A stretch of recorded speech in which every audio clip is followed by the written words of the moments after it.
Assalamualaikum warahmatullahi wabarakatuh. Perkenalkan, nama saya Delvinda Selvia. NIM saya 2159145. Di sini saya akan menjelaskan tentang letak geografis wilayah Indonesia. Yang pertama ada letak Indonesia. Letak Indonesia artinya tempat beradanya wilayah Indonesia di permukaan bumi ini. Berdasarkan sifatnya, letak dapat dibedakan menjadi dua, yaitu letak astronomis dan letak geografis. Yang pertama ada letak astronomis. Letak astronomis dapat diartikan sebagai letak wilayah secara tepat berdasarkan kedudukan garis lintang atau bujur. Letak astronomis disebut juga dengan letak absolut. Letak astronomis membawa pengaruh bagi kehidupan Indonesia ataupun kehidupan masyarakat Indonesia, yaitu antara lain yang pertama ada letak lingkungan menyebabkan Indonesia beriklim tropis. Yang kedua, letak bujurnya membagi wilayah Indonesia ke dalam 3 daerah ataupun waktu, yaitu antara lain yang pertama waktu Indonesia bagian barat, yang kedua waktu Indonesia bagian tengah, yang ketiga ada waktu Indonesia bagian timur.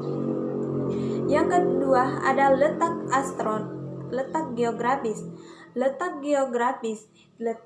geografis ini merupakan sebagai letak wilayah kaitannya dengan wilayah lainnya di muka bumi ini.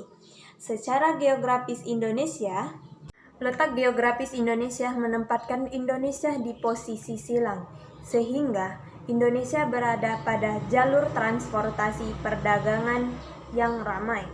Bahkan, sejak zaman dahulu, perairan Nusantara merupakan perairan yang ramai dilalui kapal dagang dari India.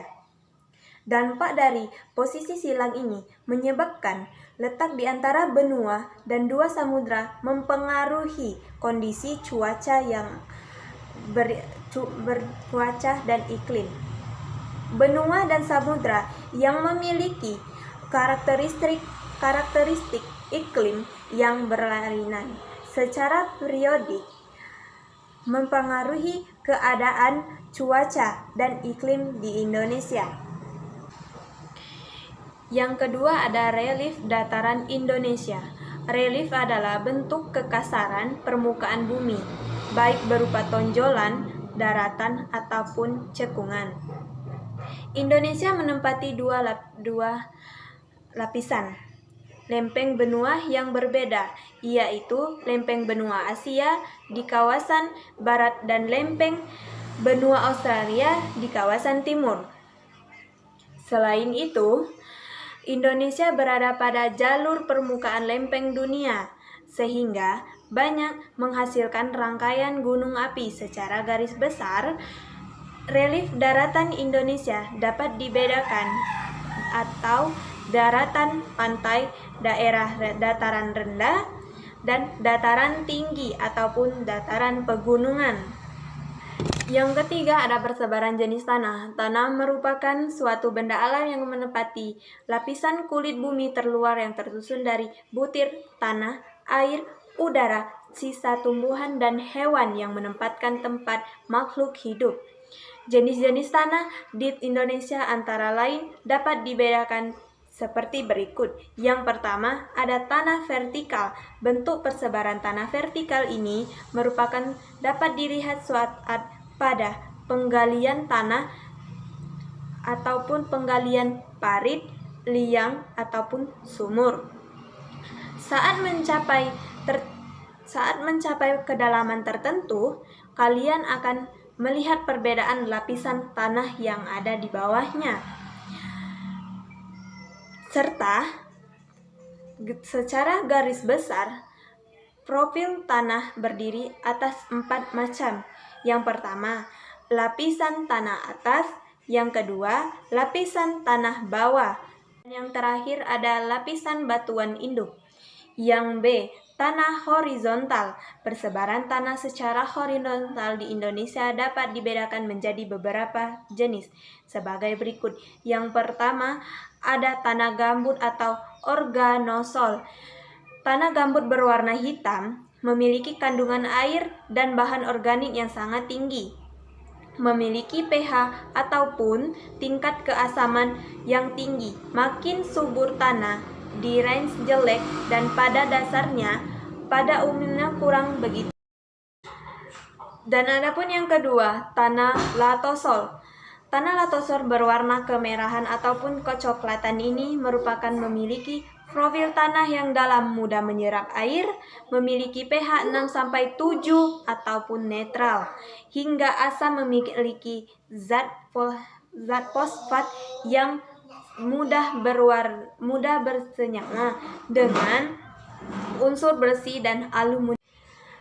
Dan adapun yang ketiga, tanah regosol. Tanah regosol ini merupakan hasil erupsi gunung berapi atau tanah yang bersifat subur, berbutir kasar, berwarna keabuan, kaya unsur hara, pH 6-7, cenderung gembur. Kemampuan menyerap air sangat tinggi dan mudah tererosi. Dan masih banyak lagi jenis-jenis tanah yang ada di Indonesia ini. Dan adapun masalah kondisi geografis lingkungan Indonesia ataupun dengan kependudukan.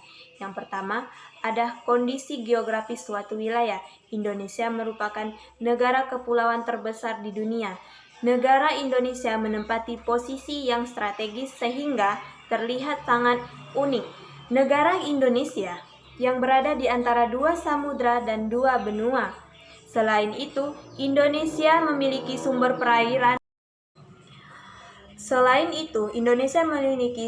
perairan yang merupakan bagian dari kehidupan perdagangan Indonesia. Dengan demikian, letak Indonesia secara langsung dengan negara lain di kawasan. Dengan demikian terhadap sekentah dan perbatasan yang ancaman dengan keamanan yang menyebabkan instabilitas dan dari dalam negeri dan di dalam kawasan. Letak geografis yaitu letak suatu daerah atau negara dilihat dari suatu kenyataan di permukaan bumi. Yang dibandingkan dengan posisi yang ada di Indonesia, daerah itu pola bumi yang ada di lingkungan dengan posisi yang sangat bagus. Secara geografis, wilayah Indonesia terletak di antara 2 benua dan 2 samudra, yaitu benua Asia dan benua Australia, serta Samudra Hindia dengan Samudra Pasifik. Dan adapun yang kedua, masalah-masalah geografis lingkungan dan kependudukan. Masalah yang ada di dalam kondisi geografis dan kependudukan ini bermacam-macam.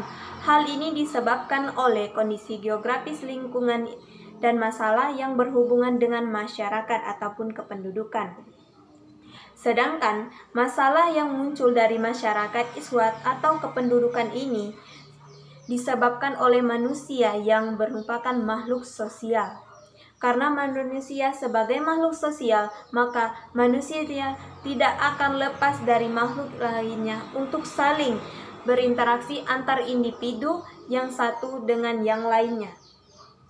Oleh karena itu, maka manusia tidak akan lepas dari sebuah permasalahan-permasalahan yang ada di muka bumi.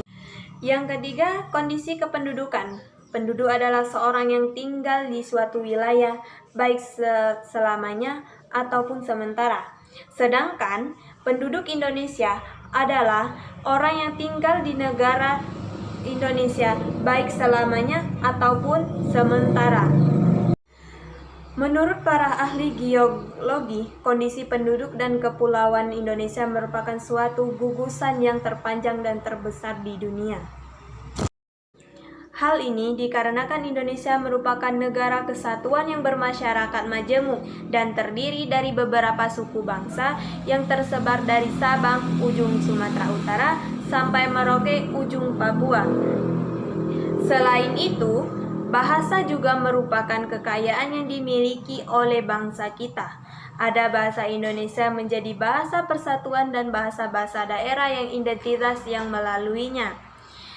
Seperti persebaran manusia dengan ciri-ciri sebagai berikut. Yang pertama, konflik Australia-Melannezoic atau Papua-Melannezoic. Ada yang menyebar karena barat dan ada yang menyebar ke timur.